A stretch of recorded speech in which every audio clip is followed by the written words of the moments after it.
Segera kita ikuti Sepekan Warta Karanganyar.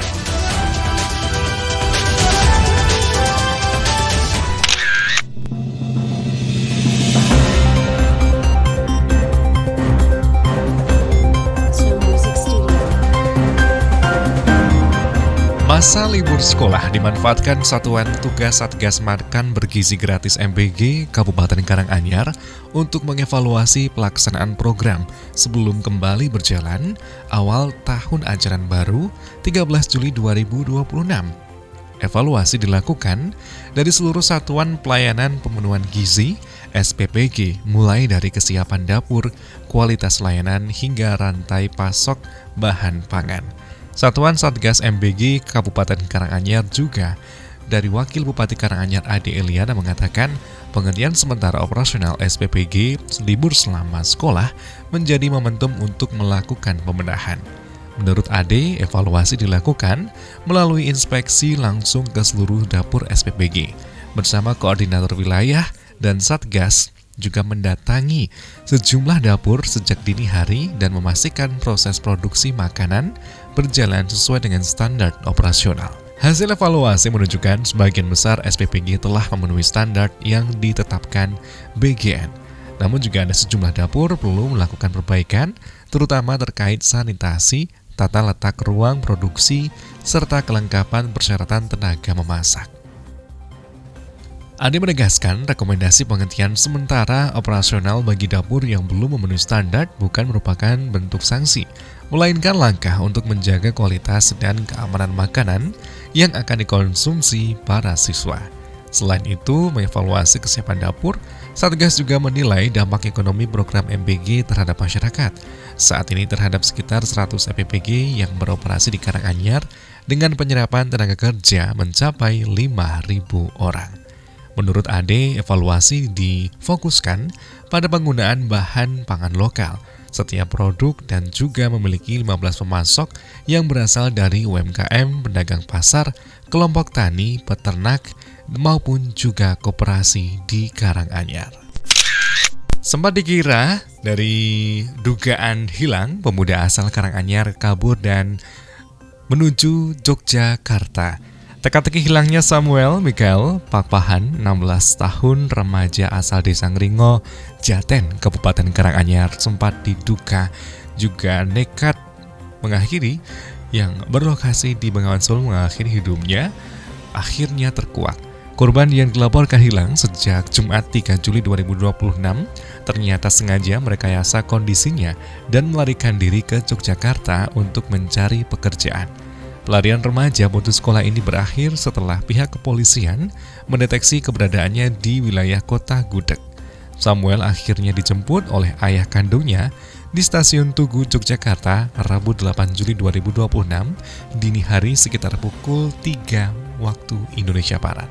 Sebelum kemudian dibawa kembali ke rumah neneknya di Perumahan Minong di Sangringo, Jaten. Kapolres Karanganyar AKBP Arman Sahti melalui Kasih Humas Polres Karanganyar Ibtu Mulyadi menegaskan kabar mengenai adanya warga yang memang melompat ke sungai Bengawan Solo di bawah jembatan Curug adalah tidak benar.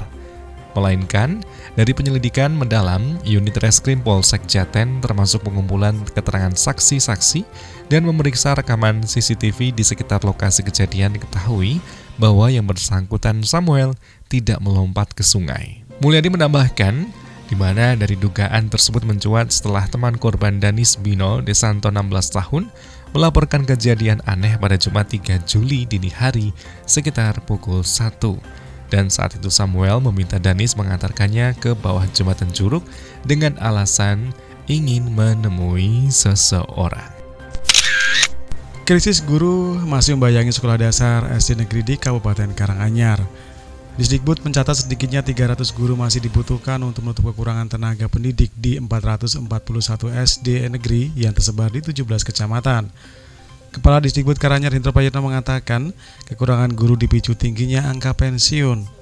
Di sisi lain, pemerintah daerah belum dapat memenuhi kebutuhan guru karena terbentur regulasi pengadaan aparatur sipil negara.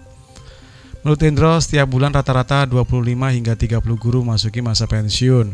Kondisi ini tentunya membuat kebutuhan tenaga pendidik terus meningkat dari tahun ke tahun. Akibatnya, sejumlah sekolah harus maksimalkan guru yang ada. Tidak sedikit guru yang mengajar lebih dari satu mata pelajaran agar proses pembelajaran tetap berjalan. Sebagai langkah jangka pendek, Dikdikbud mengoptimalkan ASN guru yang sebelumnya bertugas di jenjang TK dan PAUD. Sebanyak 96 guru dialihkan untuk membantu proses belajar mengajar di sekolah dasar. Hendra menegaskan, kebijakan ini diambil karena sebagian besar TK dan PAUD dikelola yayasan, sehingga lebih leluasa memenuhi kebutuhan tenaga pendidik secara mandiri. Sementara itu, SD negeri masih tergantung pada kebijakan pengadaan ASN. Selain itu, Dikdikbud juga menggandeng jumlah perguruan tinggi mahasiswa perguruan ilmu pendidikan yang melayani kuliah kerja nyata di Karanganyar. Diharapkan dapat membantu kegiatan proses belajar mengajar selama penempatan di lapangan. Pemerintah Kabupaten Karanganyar resmi meluncurkan Festival Perumahan Rakyat dan UMKM sebagai penanda dimulainya rangkaian peringatan Hari Ulang Tahun ke-81 Republik Indonesia di Kabupaten Karanganyar. Kegiatan digelar di Gedung Wanita Karanganyar, Rabu 8 Juli, dan menjadi momentum untuk memperkuat semangat kebangsaan sekaligus mendorong pertumbuhan ekonomi masyarakat melalui sektor perumahan, usaha mikro kecil dan menengah. Kegiatan tersebut dihadiri Bupati Karanganyar, Robert Krisanto, Wakil Bupati Karanganyar, Adi Eliana, Dandim 0727 Karanganyar, di mana telah bersiap Kepala Otoritas Jasa Keuangan Solo Muhammad Mufid dan anggota DPRD Kabupaten Karanganyar serta Kepala Perangkat Daerah. Dalam sambutannya, Bupati menyampaikan peluncuran rangkaian kegiatan dari ulang tahun kemerdekaan ke-81 Republik Indonesia di Kabupaten Karanganyar diharapkan mampu membangkitkan semangat kemerdekaan, memperkuat kolaborasi seluruh elemen masyarakat, serta mendorong percepatan pembangunan daerah. Menurutnya, penyelenggaraan Festival Perumahan Rakyat dan UMKM merupakan bentuk dukungan pemerintah Kabupaten Karanganyar terhadap program prioritas Presiden Republik Indonesia, khususnya pembangunan 3 juta rumah bagi masyarakat. Sementara Ketua Pelaksana Harian menyampaikan Bakdo Harsono bahwa Festival Perumahan Rakyat UMKM merupakan pembuka dan rangkaian kegiatan telah disiapkan pemerintah Kabupaten Karanganyar. Sebagai penutup, Bupati juga bersama jajaran Forkompimda sekaligus Kepala OJK Solo dan serta semua yang hadir meninjau dari stand Festival Perumahan Rakyat dan UMKM yang menampilkan produk-produk unggulan daerah serta informasi mengenai program perumahan bagi masyarakat. Industri tumbuh, permintaan rumah subsidi di Karanganyar terus naik. Pertumbuhan kawasan industri di Kabupaten Karanganyar turut mendongkrak kebutuhan hunian, khususnya rumah subsidi bagi masyarakat berpenghasilan rendah. Meningkatnya jumlah pabrik dan pekerja membuat sektor properti di wilayah tersebut berkembang pesat dalam beberapa tahun terakhir. Sekretaris Dewan Pengurus Daerah Real Estate Indonesia Soloraya, Sugeng Budiono mengatakan, Karanganyar kini menjadi salah satu daerah dengan pertumbuhan sektor properti paling pesat di Soloraya. Selain didukung berkembangnya kawasan industri, letaknya berbatasan langsung dengan kota Solo juga menjadi daya tarik bagi masyarakat yang mencari rumah dengan harga terjangkau. Menurutnya, Karanganyar bersama Sukoharjo kini menjadi kawasan dengan pengembangan rumah subsidi terbesar di Soloraya. Secara keseluruhan terdapat 1.000 unit rumah subsidi yang dikembangkan di 2 kabupaten tersebut. Ia menjelaskan, pasar rumah subsidi di Karanganyar tidak hanya berasal dari masyarakat setempat, tetapi juga warga kota Solo. Kawasan Jaten, Gondangrejo menjadi lokasi favorit karena berada di perbatasan kota Solo, sekaligus juga dekat dengan kawasan industri. Sehingga saat ini pun juga harga subsidi masih juga mengacu ketentuan pemerintah, 166 juta per unit. Menurut Sugeng, skema pembiayaan juga semakin memudahkan masyarakat memiliki rumah pertama.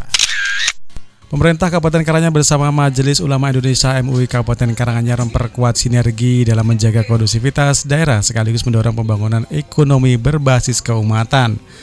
Komitmen tersebut mengemuka dalam Serasian Ulama dan Umaro MUI Karanganyar di ruang Antorium Rumah Dinas Bupati Karanganyar, Sabtu 4 Juli 2026.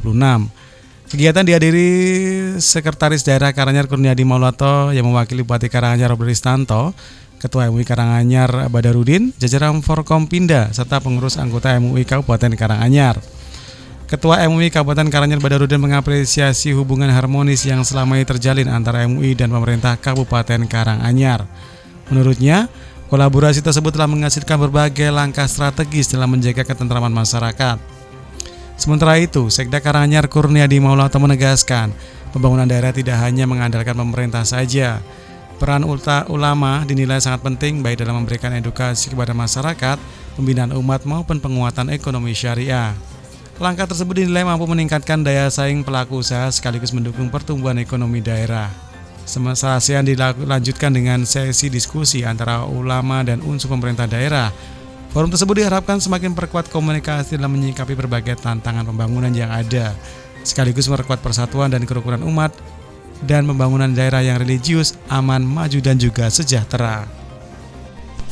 Bendungan jelantah di Kecamatan Jatiyoso, Kabupaten Karanganyar kini resmi beroperasi. Bendungan tersebut diresmikan Presiden Republik Indonesia Prabowo Subianto secara virtual Jumat 10 Juli 2026. Dan turut hadir Pangdam 4 Diponegoro Maijen TNI Akhirudin Ketua DPRD Jawa Tengah Sumanto, Sekretaris Daerah Provinsi Jawa Tengah Sumarno. Tak lupa Bupati Karanganyar Robert Kristanto, Wakil Bupati Karanganyar Ade Eliana, serta jajaran pemerintah kecamatan hingga desa sekecamatan Jatiyoso. Kepala Balai Besar Wilayah Sungai Bengawan Solo Gatut Bayu Aji menyampaikan rasa syukurnya atas rampungnya proyek yang sempat pula akhirnya jadwal peresmiannya final dan selesai. Proyek juga dibangun sejak 2019 hingga 2024 diketahui juga menelan dari total biaya 1,08 triliun. Gatut menegaskan fisik utama bendungan saat ini setelah selesai 100%. Namun karena bendungan ini bersifat multi-purpose atau banyak manfaat, pengembangnya di sektor hilir seperti jaringan irigasi akan terus berjalan dan disempurnakan. Berdasarkan data teknis, bendungan jelantah diproyeksikan mampu melayani total lahan 1.494 hektar. Dari total tersebut, sebanyak 806 hektar lahan sudah langsung bisa memanfaatkan aliran air dari bendungan dan infrastruktur existing yang memadai. Sementara itu, 688 hektar sisanya masih berstatus potensial. Bangunan tempat produksi tahu di Dusun Peta RT 1 RW 2 Blorong Jumantono Karanganyar terbakar Sabtu 11 Juli 2026 sore. Tidak ada korban jiwa dalam peristiwa tersebut dan bangunan produksi beserta tungkunya ludes dilalap api. Kepala Pelaksana Badan Penanggulangan Bencana Daerah Sugiharjo mengatakan, petugas segerja juga menuju lokasi setelah menerima laporan dari warga yang sebelumnya berupaya memadamkan api secara mandiri. Berdasarkan informasi BPBD, kebakaran pertama kali diketahui saat pemilik meninggalkan dapur penggorengan. Dan ketika kembali tungku produksi tahu berukuran 4x4 meter beserta bagian atap sudah terbakar. Warga sekitar yang mendengar teriakan pemilik kemudian juga berdatangan membantu memadamkan api menggunakan peralatan seadanya sebelum melaporkan kejadian kepada relawan dan juga petugas. Kepala Seksi Pemadam Kebakaran Satpol PP Karanganyar Danang Kusuka Wardana mengatakan, laporan diterima 17.30, satu unit armada damkar bersama satu unit mobil tangki BPBD Karanganyar langsung diberangkatkan ke lokasi. Berdasarkan hasil penanganan di lapangan, dugaan sementara kebakaran dipicu sisa bara pada tungku produksi yang belum benar padam. Dan bara tersebut diduga menyulut era penyimpanan dan juga sekam tumpukan kayu bakar di samping ruang produksi sehingga api cepat membesar. Akibat kejadian tersebut, satu bangunan tempat produksi tahu goreng habis terbakar. Nilai kerugian material masih dalam proses pendataan oleh petugas. Dalam penanganan kebakaran ini, BPBD Karanganyar dan Damkar Satpol PP Karanganyar dibantu personil Polsek Jumantono, relawan perangkat desa Blorong dan serta warga setempat. Telah kita ikuti Sepekan Warta Karanganyar.